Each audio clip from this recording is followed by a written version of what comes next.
en Juan, capítulo 12, versículos 12 y 13. Para los que no saben, hace muchos años atrás,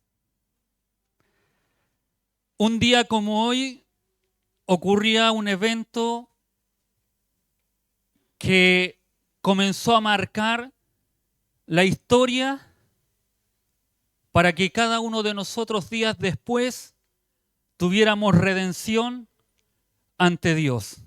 En un día como hoy, primer día de la semana, para nosotros es el último día de la semana, pero para los judíos es el primer día de la semana. Y en ese primer día ocurre un acontecimiento que marcó la historia. De hecho, en otras religiones se celebra como el Domingo de Ramos. No sé si usted se acuerda, los que fuimos de esa línea, andábamos con nuestro ramito a ver si le caía un poquito de agua bendita y lo poníamos detrás de la puerta pensando que nuestro hogar iba a estar protegido a través de ese ramito. No sé si alguna vez usted lo hizo, pero yo recuerdo que mi mamá ahí nos mandaba a la iglesia, vayan ahí. Y en nuestra ignorancia lo hacíamos. Hoy hay personas que aún lo hacen, pero por ignorancia. Y eso nos demanda a nosotros que nuestro deber es ir a predicarle a ellos que tienen o que no tienen conocimiento.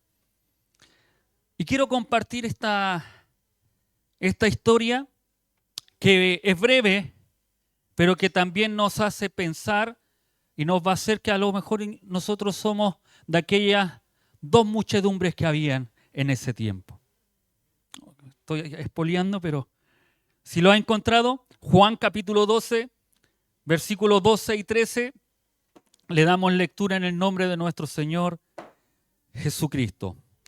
El siguiente día, grandes multitudes que habían venido a la fiesta, al oír que Jesús venía a Jerusalén, tomaron ramas de palmera y salieron a recibirle y clamaban: ¡Hosana! Bendito el que viene en el nombre del Señor, el Rey de Israel. Amén. Tome su asiento.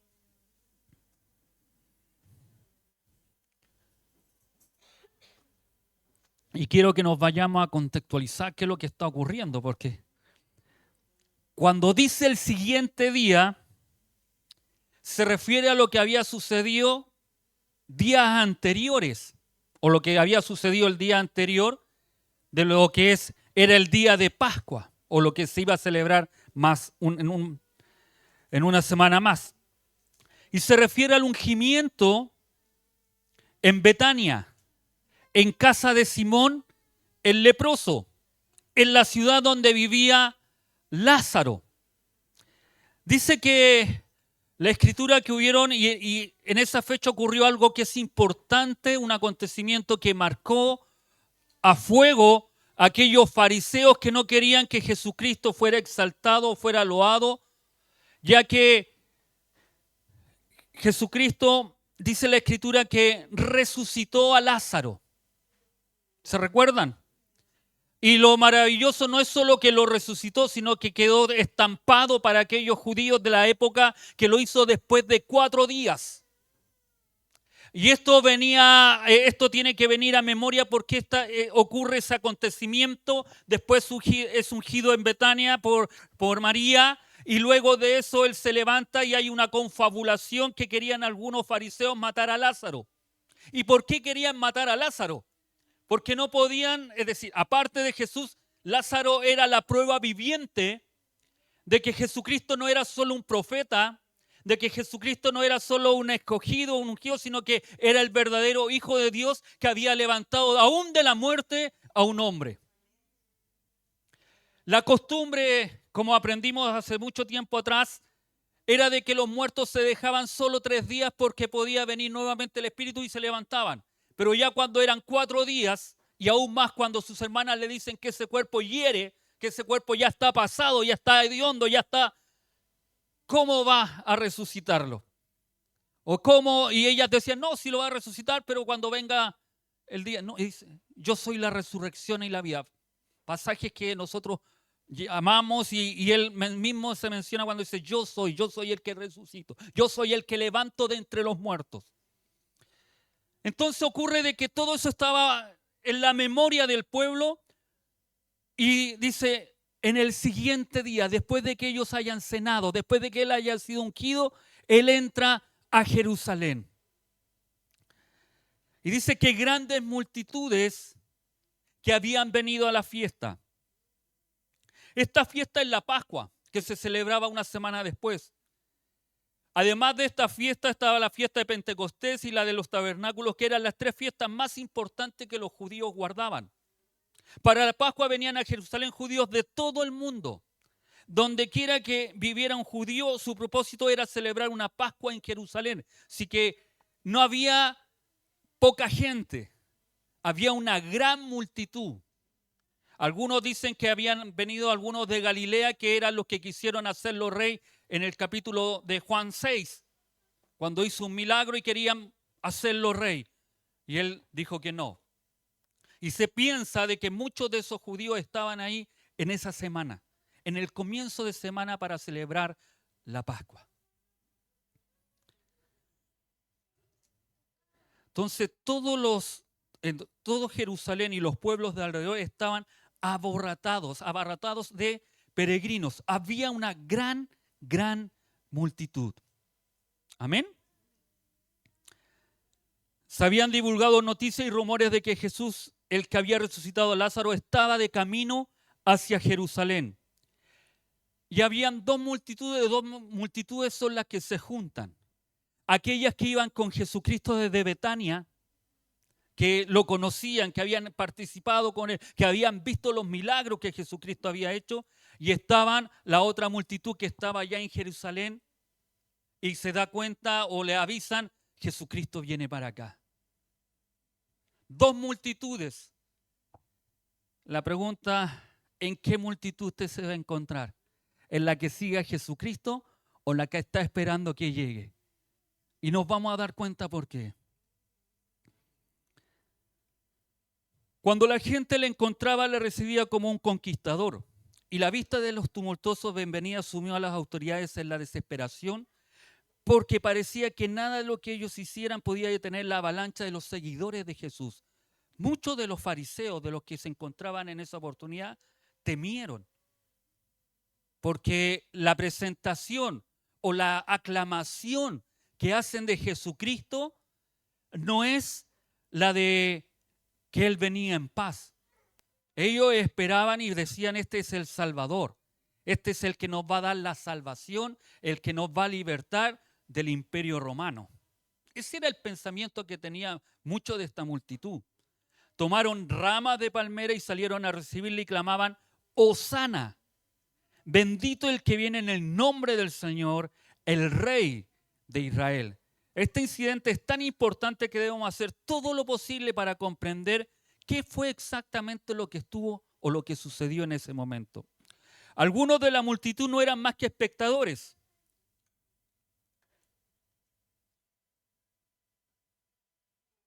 Que según decía, había resucitado muerto y muchos habían salido sencillamente a ver una figura sensacional. Siempre es posible atraer gente por un tiempo con sensacionalismo, por las emociones, por lo que se pueda dar, por lo que podamos obtener, por lo que se nos pueda entregar. A veces se puede atraer gente y se pueden llenar iglesias y podemos hacer muchas cosas cuando solamente somos sensacionalistas, cuando tocamos la emoción, cuando tocamos la fibra. Y podemos llenar y nosotros mismos a lo mejor muchas veces participamos de la misma forma, por lo que Dios pueda hacer o lo que Dios pueda darme. Pero no por lo que decía nuestra pastora en un comienzo, que no es lo que Dios te pueda dar, no es lo que Dios pueda hacer, es lo que ya hizo en cada uno de nosotros. Nosotros no debemos seguir a Jesús por lo que nos pueda dar, si voy a tener el auto, la casa, si voy a hacer aquí, voy a hacer... No, es por lo que Él ya hizo en cada uno de nosotros.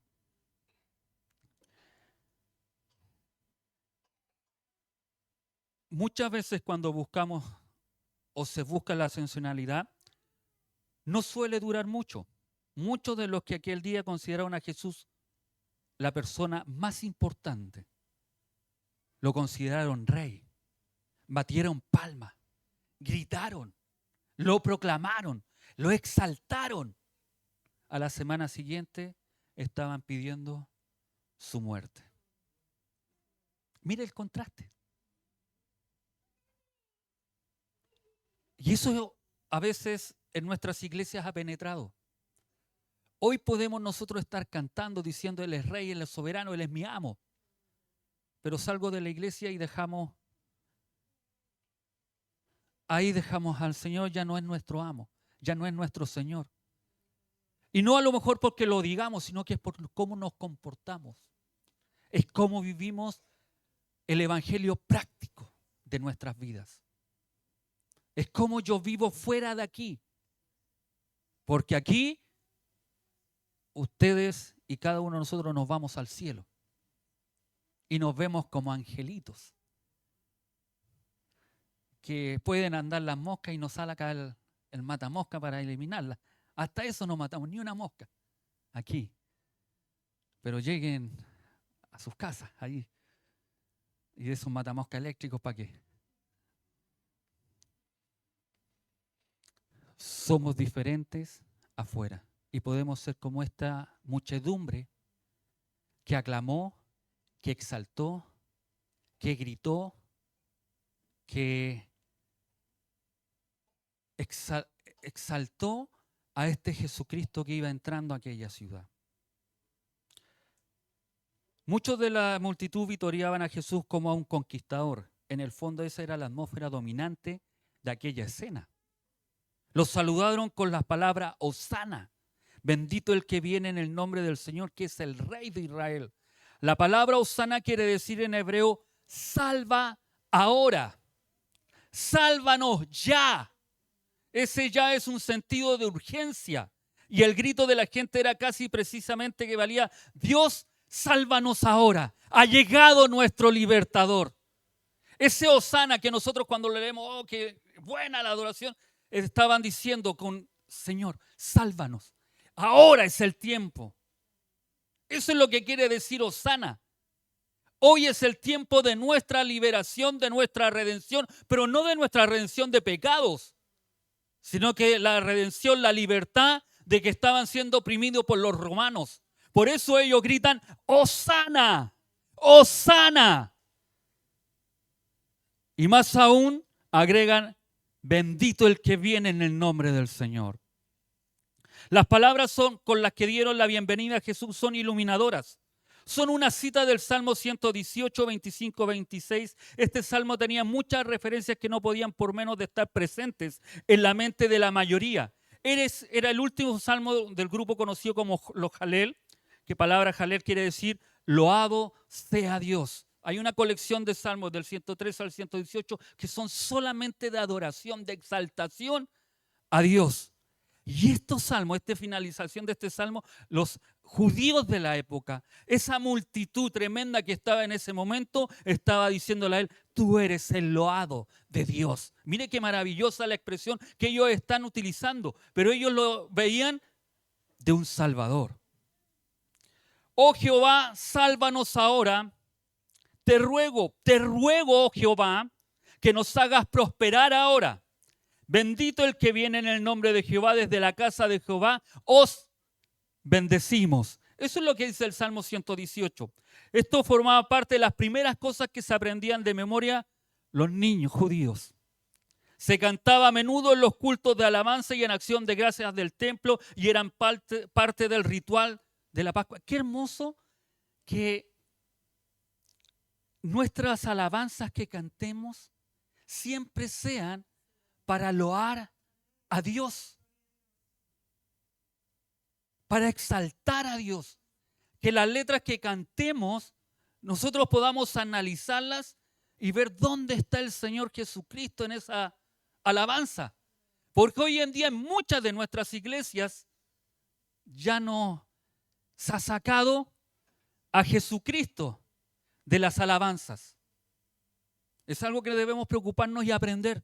Y en este texto que hemos leído, estos hombres exaltaban a Dios, estaban loando a Dios.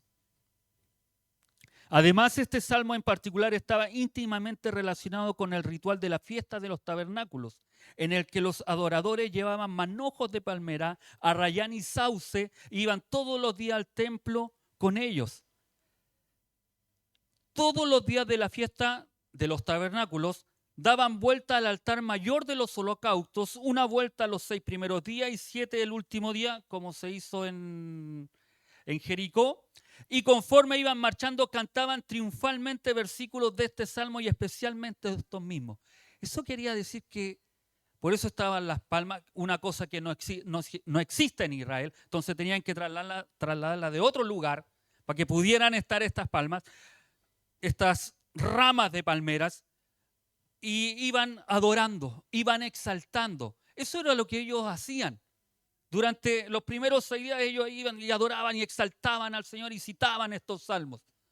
Luego el último día daban 7 vueltas adorando y exaltando el nombre de nuestro Señor Jesucristo. Por eso digo, es tan importante que nosotros podamos meditar en las alabanzas que cantamos y que esté la figura de Jesucristo. Amén. Porque hoy día es lamentable ver que a veces hay canciones donde no aparece Jesucristo. Aparece el amado, pero lamentablemente otras corrientes también toman eso, que no se le está cantando al Señor, sino que se le está cantando a un hombre o a una misma mujer. Por eso es importante que nosotros nunca saquemos la figura de Jesucristo, de exaltar a Dios en nuestras alabanzas. Amén. Bendito el que viene en el nombre del Señor. Para ello esto significaba que el Mesías había venido para librarles de la opresión de Roma. El Rey de Israel, hosana al Hijo de David, bendito el reino de Dios, de nuestro Padre David, que viene. Este texto viene y nos muestra que ellos esperaban que Jesús fuera coronado para restablecer el reino terrenal de David, para reinar sobre sus enemigos. Además, este era el salmo del conquistador por excelencia. Sin duda, cuando la multitud cantaba este salmo, estaba dando la bienvenida a Jesús como el libertador ungido por Dios, el Mesías esperado, y no hay duda de que le recibían como conquistador. Para ellos sería una cuestión de tiempo que sonara las trompetas llamando a las armas, y la nación de Israel se lanzaba a la tan esperada victoria sobre Roma y el mundo entero. Jesús se acercaba a Jerusalén con olor de multitud y entre sus gritos que le aclamaban como el conquistador que estaban esperando. Jesús hizo algo que todo el mundo podía ver. Entró en Jerusalén montado en un asno o un borquillo en algunas traducciones, y esto tenía 2 significados. Y esto es importante porque el pueblo en esa oportunidad no lo pudo ver y no lo pudo entender. Primero, era presentarse claramente como el Mesías. Fue una representación dramática de las palabras del mismo profeta Zacarías, que dice: alégrate mucho, hija de Sión, da voces de júbilo, hija de Jerusalén. Mira a tu rey que viene a ti triunfante y victorioso, humilde y cabalgando en un asno, en un borriquillo, hijo de asna. Zacarías 9:9, esa profecía Jesucristo estaba cumpliendo, pero venía como el Mesías, no como el conquistador. Amén. Al cumplir así la profecía, Jesús se presentaba como el Mesías sin dejar lugar a alguna clase de dudas. El segundo, se presentaba como un Mesías de una cierta clase. El sentido es que un rey se presentaba montado a caballo cuando iba en son de guerra, pero en un asno cuando iba en son de paz. La acción de Jesús era una señal de que él no era la figura bélica que muchos soñaban, sino era el príncipe de paz. Y esto es importante, porque cuando uno empieza a analizar esto, al entrar él como ese príncipe de paz, ese príncipe que trae consuelo, ese príncipe que iba a establecer sobre el pueblo el reino de Dios, lo vemos totalmente diferente después como lo presenta Apocalipsis, que dice que él viene montado en su caballo blanco y viene victorioso como nosotros lo esperamos. Qué maravilloso cuando el Señor venga por segunda vez. Porque ahí viene como el conquistador. Ahí viene como para darnos esa libertad que cada uno de nosotros esperamos. Esa vida transformada y glorificada que esperamos tener. Este pasaje hace referencia al detalle más sencillo y más conmovedor de todos. Rara vez, si alguna, se ha producido en toda la historia de la humanidad un despliegue tan magnífico de valentía consciente como la de Jesús en la entrada triunfal. Debemos tener presente que Jesús era ya algo fuera de serie, algo anormal para la época, que las autoridades estaban decididas a acabar con él. La prudencia más elemental habría bastado para aconsejarle que se diera la vuelta y se refugiara en Galilea o cualquier parte del desierto. Lo normalmente que cada uno haría si sabe que nos van a matar o que nos va a pasar alguna situación complicada, muchos de nosotros huimos. Si vamos a ir a alguna parte donde la cosa va a estar complicada, nosotros decimos, no, mejor no voy. Mejor me quedo en la casa, ¿para qué ir a calentarme la cabeza con problemas, dificultades? Mejor me quedo. Y a veces rehuimos a aquellas cosas. ¿Para qué voy a escuchar al pastor si lo único que va a hacer es darme palos sobre mi vida espiritual? Mejor me quedo acá y ahí lo veo por Facebook. Si tuviera que entrar en Jerusalén, de toda forma la precaución más elemental le habría exigido hacerlo de incógnito. Tengo que ir a Jerusalén, mejor paso piola. Como muchos de nosotros a veces cuando sabemos que va a haber conflicto, no, déjenme atrás nomás, no me den cuerda porque si me dan cuerda ustedes saben cómo me pongo. Buscándose escondites bien seguros, pero Jesús entró en Jerusalén de tal manera que todas las miradas se enfocaron en su persona. No pudo pasar desapercibido. Y por eso decimos que él tuvo la valentía, porque él sabía lo que iba a ocurrir. Se lo había dicho a sus discípulos y uno de ellos le dijo, no, pero Señor, ¿por qué? Y sal de aquí, Satanás. El mismo que había dicho que todo, que lo que él había hecho o realizado, ¿qué dicen ustedes? No, ¿qué hablan los de acá? No, que tú eres aquí, tú eres allá. ¿Y quiénes dicen ustedes? No, tú eres el Hijo de Dios. Y después ese mismo le está diciendo, pero Señor, ¿cómo? No, que no suceda esto, que mejor. Y Dios muestra, Jesucristo muestra, esto tiene que ocurrir, esto tiene que pasar.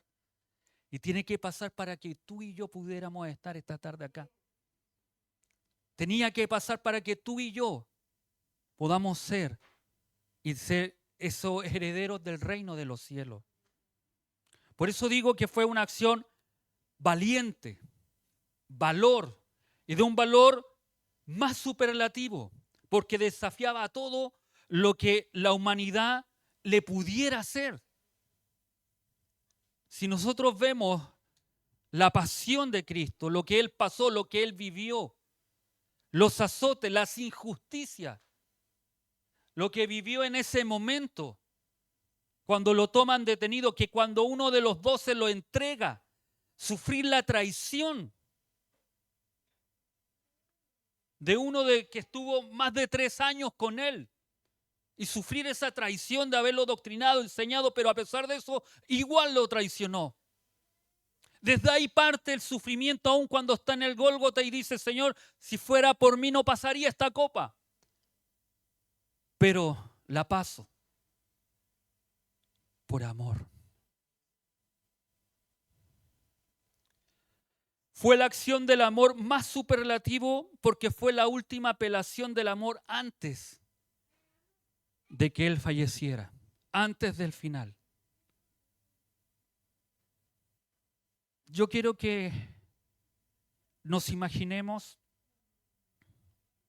esa escena en que aquella multitud que había ido a celebrar la Pascua, como cualquier judío, y mientras está en ese lugar, están llegando, están esperando celebrar, viene Jesucristo y le empiezan a adorar. Hosana, Hosana, sálvanos ahora. Necesitamos ahora la salvación. Bendito eres tú, que vienes en el nombre del Señor. Bendito eres tú. Eres el Rey de Israel y mereces estar en el trono.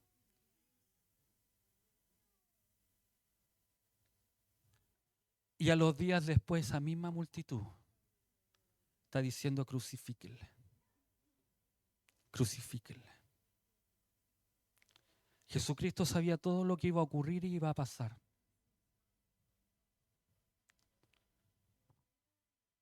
Y lo hace por amor.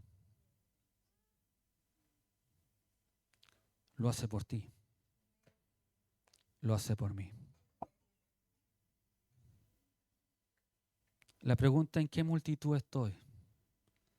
¿En aquellos que le siguieron, estuvieron con él? Y aun que sus discípulos hayan arrancado, una multitud estaba ahí mientras moría en la cruz. Y la otra multitud lo crucificaba. Hoy a lo mejor nosotros no decimos crucifíquenle. Hoy nosotros a lo mejor somos de aquella multitud que decimos seguirle, pero con nuestros hechos o actos no le seguimos.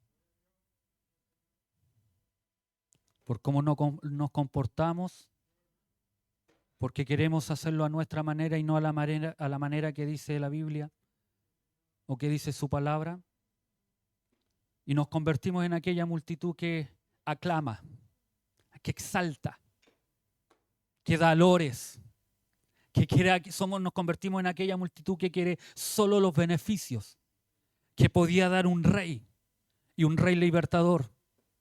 Un rey que no les podía sacar de la opresión romana y de pagar impuestos altísimos que pagaban, que apenas incluso les alcanzaba para comer. Y nosotros podemos ser hoy en día aquella multitud que buscamos solo a Dios para que nos dé aquellas cosas que necesitamos diariamente. El alimento, vestuario o incluso aquella salud que necesitamos y está urgente en nuestras vidas. O podemos hacer de aquella otra multitud que venía desde Betania con él y que continuó con él y que a pesar que lo persiguieran, ellos pudieron decir: no, yo soy uno de ellos. Yo soy un hijo de Dios. Y aunque no tenga las cosas que pueda tener, también puedo optar por aquello que van a hacer más adelante, que es aquella persecución, como hemos visto anteriormente en reuniones anteriores. Hago un llamado urgente. Hago un llamado urgente a que no seamos de aquella primera multitud. De aquella multitud que solo alaba o exalta, que solo dice con nuestras bocas, pero nuestro corazón está cauterizado al servicio del Señor. En Isaías la Escritura es muy clara: cansado estoy, dice el Señor, de sus ofrendas, de sus oraciones. De labios me honran, pero sus corazones están lejos de mí. En este tiempo que estamos viviendo, amados hermanos, es un tiempo en que debemos volcarnos, que este corazón que se ha endurecido por diferentes razones, e incluso a lo mejor por consecuencia de nosotros mismos los líderes, se ha endurecido, es tiempo que busquemos con un corazón sincero al Señor. Que lo que tenemos en conocimiento aquí, lo bajemos acá. Lo bajemos al corazón y podamos ser aquella multitud que realmente alaba, exalta y está esperando la venida del Señor. Seamos de aquella multitud que le sigue a pesar de los problemas y las dificultades. Seamos de aquella multitud que a pesar de que no tengamos nada, podamos decir: con Él lo tengo todo. Seamos de aquella multitud que a pesar de nuestras enfermedades podamos decirle: tú eres nuestro Rey, tú eres el Rey de Israel, tú eres el escogido, tú eres al que quiero servir y seguir. Aunque los demás no quieran, yo quiero seguir.